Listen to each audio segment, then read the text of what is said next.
Good morning dear friends, मैं doctor Mahendra Saran और स्वागत हमारे यूट्यूब चैनल पे। तो प्यारे बच्चों, कल मैंने एमए फाइनल के बच्चों के लिए एक वीडियो बनाया था जिसमें मैंने फोर्थ पेपर के बारे में डिस्कस किया था। आज उसी क्रम को अपन आगे बढ़ाते हैं क्योंकि नज़दीक एग्ज़ाम बहुत नज़दीक आ गए हैं और जिन बच्चों को प्रॉब्लम हो रही है वो ध्यान से समझे इसे।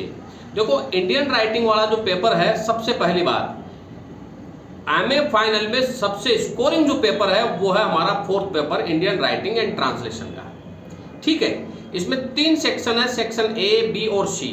तो जो बच्चे राजस्थान यूनिवर्सिटी से हैं, मत्स्य से हैं, ब्रज से हैं, पंडित दीनदयाल यूनिवर्सिटी से हैं, महाराजा गंगा सिंह यूनिवर्सिटी से जो बच्चे हैं और एमडीएस यूनिवर्सिटी से बच्चे हैं, वो बच्चे इसको विशेष रूप से देखें क्योंकि उनका सिलेबस लमसम एक है। तो जैसा कि मैंने कल आपको सेक्शन ए में मैंने आपको जो सेक्शन ए है आपका, उसमें पोइट्री राइटिंग का है, उसमें सारी पोइट्री है, चाहे वो उसमें कमला दास की वर्ड्स हो, स्पॉइलिंग द नेम हो, या समवन एल्स सॉन्ग हो, या रामानुजन की पोएम्स हो जिसमें small smell reflection on a great house हो, या फिर उसमें निसी मेजिकेल की good bye party for miss Pushpa हो, या इसमें श्री अरबिंदो की the stone goddess surreal science हो, या फिर जयंता महापात्रा की मानसून डेफेबल हो। मैंने आपको इसमें बताया था कि आपको कमला दास, रामानुजन और निसी मेजिकेल लर्न करना है और लर्न ऐसे करना है कि ऐसे नहीं, आपको डिटेल में पोइट्री को पढ़ना है। जब आप कमला दास की पोइट्री को पढ़ेंगे तो बहुत इजी पोएम्स बच्चों, पोइट्री को अगर आप पढ़ेंगे तो जब पोइट्री का आंसर आप जब इसका दोगे तो जो उसका लिटरेरी रिफ्लेक्शन और कमला दास में कविताओं में जो मेन निजम को यानी कि पुरुषत्व को जो बढ़ावा दिया गया है वो कैसे दिया गया है, तो जब आप वो पोएम की लाइनें जब आप लिखोगे ना, तब जाकर के आपका आंसर जो है वो सही बैठेगा। और कमला दास की कविताओं में कमला दास की दुख और पीड़ा की जो खींच नजर आती है वो नजर आती है। जब आप वर्ड्स को पढ़ेंगे, समवन एल्स सॉन्ग को पढ़ेंगे, तो तब आपकी ये समझ में आएगी इनूच वगैरह को, तो वो खींच, वो दुख, वो पीड़ा को आपको लिखना है। क्योंकि वर्ड्स कविता में जैसे कि उसने बताया है कि मुझे जो वर्ड्स हैं वो ऐसे लगते थे जैसे कि कोई मेरे गले को किसी ने चाकू से काट दिया हो, तो वो पीड़ा, वो खींच नजर आनी चाहिए। और आप ऑटोबायोग्राफिकल वाला पॉइंट जरूर जोड़िएगा कमला दास में। अब बात करते हैं निसी मेजिकेल की कविता good bye party for miss Pushpa, जो कि एक फ्री स्टाइल ब्लैंक वर्स कविता है। इसमें वह अपने एक मित्र के बारे में बताते हैं जो कि बोन व्योगी पे जा रही है, जो कि ट्रांसफर होकर कहीं जा रही है। उसके बारे में बहुत ही स्वीट वॉइस शब्द उनका इस्तेमाल किया जाता है, यानी यहाँ पे जो यानी कि जिसे अपन कहते हैं चेस बस वगैरह, जो ओमनीपोरेंट्स वगैरह जो वर्ड्स होते हैं उनका इसमें यूज किया गया है। तो जब आप इस कविता को जब आप लिखेंगे तो इसमें कवि की जो बोलने की जो शैली है उसके बारे में आप लिखोगे, और निसी मेजिकेल ने किस प्रकार मानवता का, किस प्रकार कलिग का परिचय दिया उसके बारे में आप जरूर लिखोगे। और रामानुजन की कविताओं में फेमिलियर एटमॉस्फेयर झलकता है, चाहे वो small smell reflection on great house का दे रखा हो, चाहे इसमें अलम्मा प्रभु का दे रखा हो, love poem for a wife का दे रखा हो। तो आप इन कविताओं को डिटेल में पढ़िए। कल मैंने इसके क्वेश्चन भी डिस्कस करे थे। आज चलते हैं सेक्शन बी। सेक्शन बी में हमारे पास में धर्मवीर भारती का अंधा युग है और महेश दत्तानी का फाइनल सॉल्यूशन है और गिरीश कर्नाड का टेली डांडा है।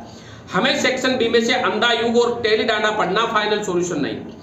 उसका कारण है क्योंकि अंधा युग में आप जितना चाहे एक बार पेन चला तो रुकना नहीं चाहिए, क्योंकि अंधा युग में महाभारत के 20वें दिन की कहानी जिसमें अश्वत्थामा की कहानी को बताया गया है, और इसमें आप कौरवों और पांडवों के बीच में चलती हुई जलती हुई लड़ाई को भी बताया जा सकता है, और उसमें भगवान श्री कृष्ण का क्या रोल रहा उसके बारे में भी आप बता सकते हो। और इसमें छल कपट है, ये सारी चीजें दिखाई गई है, चतुराई वगैरह आ रही है, तो ये सारी चीजें आप इसमें डाल सकते हो। तो धर्मवीर भारती के द्वारा जो अंधा युग लिखा गया ना, इसे छोड़ना नहीं है। इसमें तो 20 में से 20 नंबर आने चाहिए। और इसी में है टेली डांडा। टेली डांडा में इस वक्त कुछ भी नहीं है। इसमें किंग बिजाला है, सोवी देवा उसका बेटा है, उसकी पत्नी है क्या नाम है, और ब्रह्म भट्ट है, इसमें उसकी पत्नी रंबावती है, इधर जगदेवा है, बांसवन्ना है, कलिप्पा है, कलप्पा है कि नहीं। और इसमें क्या है कि जो छुआछूत है, कास्टिज्म है, उसको बताया गया है कि किस प्रकार भांसवन्ना जो है वो सभी जाति के लोगों के प्रति समन्वयता का भाव रखता है, और वो चाहता है कि ऊंच नीच का भाव नहीं रहे। इसीलिए वह नीच जात के लड़के की शादी उच्च जाति के लड़की से कराने में सहमत हो जाता है, और इसका निर्णय यह निकलता है कि पूरा का पूरा गांव मिलकर उनको मार देता है, उनके पूरे परिवार को मार देता है। किंग बिजाला इस पूरी कहानी को समेट नहीं पाता है, वो असफल रहता है। और किस प्रकार भांस बनना जो कि उच्च जातीय वर्ग से रहता है वह किस प्रकार दुखी और पीड़ित हो जाता है। तो आप ये सारी चीजें आप लिखें, तो टेली डांडा को आप डिटेल में पढ़ें। तो सेक्शन बी में हमें कुछ नहीं करना, टेली डांडा और अंधा युग पढ़ना है। अब चलते हैं सेक्शन सी में। बेटे इसमें रविंद्रनाथ टैगोर का नेशनलिज्म इंडिया है, एम के गांधी का हिंद स्वराज है, बंकिम चंद्र का राजवंश वाइफ और अनंत मूर्ति का संस्कारा है। लेकिन जो बच्चे मत्स्य यूनिवर्सिटी से हैं उनके गोदान है, क्राय द पिकॉक है सेक्शन सी में। तो जो मत्स्य यूनिवर्सिटी के बच्चे हैं अलवर वाले, वो क्राय द पिकॉक, संस्कारा और गोदान लर्न करेंगे। बहुत अच्छी क्रिएशन है। गोदान को आप पढ़ोगे तो इसमें लिखने का बहुत मैटर है। क्राय द पिकॉक में माया और गौतम की कहानी है। आपके संस्कार कॉमन है इसमें। एक तो हिंद स्वराज, महात्मा गांधी का जब आप हिंद स्वराज लिखोगे तो महात्मा गांधी के पॉलिटिकल, महात्मा गांधी के इकोनॉमिकल और सोशल विचारों के बारे में जरूर लिखोगे। और महात्मा गांधी किस तरह से समाजवाद को जोर देते थे, किस तरह से वह आधुनिक शैली को अपनाने के पक्षधर थे और नॉन वायलेंस का समर्थन करते थे, उसके बारे में आपको हिंद स्वराज में लिखना है। क्योंकि हिंद स्वराज का मतलब हिंद के लिए, अपना राज के लिए हमें क्या क्या करना चाहिए।